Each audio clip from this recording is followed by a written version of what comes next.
Welcome back to One Comic Book a Day. It's a new year, and we're going to be dealing with more Superman. This is going to be a Superman year, seeing that there is a Superman movie, and since the last time we recorded, there is a Superman trailer. I really like it. There isn't much in it, but I really like it so far. That's the end of the Superman trailer talk, I guess. So we're covering the first story in Superman 93, and with the super jokes on Superman. So it's a comedic story, which you know already. I don't really enjoy the comedic stories of the Golden Age. They're just not particularly funny to me, and they seem pretty old hat for the 1950s to begin with. Another problem, and I'm so sad we're beginning the new year off with a fairly not good Superman story, like a bad Superman story, because it lacks the thing I love the most and think stories are about, which is conflict. It does set up many different versions of conflict, but then doesn't really connect them into the actual story. You'll see what I'm talking about. So, the basic plot of the story is a famous comedian is accidentally sent due to a clerical error contract to play Superman in a movie. It's been a while since we've dealt with a whole Superman movie in these comics. It used to be a little more popular about a decade ago. We've probably had a few since then, but like the 40s had quite a few stories about Superman being in a movie or a movie about Superman. But now the comedian wants to play Superman. And it's not about making that movie. Instead, he's just going around being Superman, performing jokes and hijinks that are annoying Superman. If anything, this comic makes it seem like Superman doesn't have a sense of humor, which honestly, it's the 1950s. So, in a way, he doesn't have a sense of humor. He's been kind of a jerk the entire time since the beginning of the decade.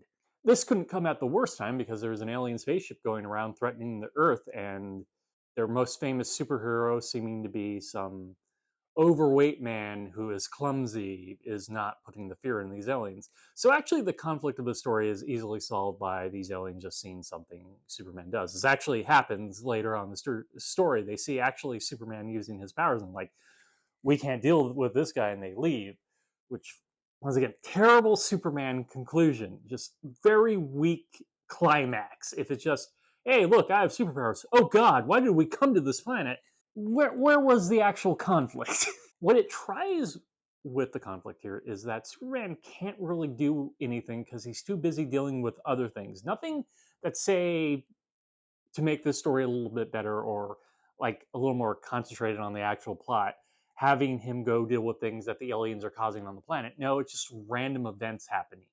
Once again, we have that whole filler idea that we need Superman to do things because we're reading a Superman comic and we want to see him do things, but they forgot to actually have that matter in the story. Mostly all these feats or heroics he is accomplishing has nothing to do with the actual plot. It's just getting him away so there could be more comedic hijinks. I don't see why these two things couldn't have happened hand in hand, like him trying to save the comedian because the comedian is causing danger to himself by trying to perform things as Superman, even in these hijinks. But no, Superman's going to save other things and he can't do anything until eventually he has the time to do it. And then the story is over. We get to a word I say a lot when it comes to these Golden Age Superman stories. They're really unsatisfying.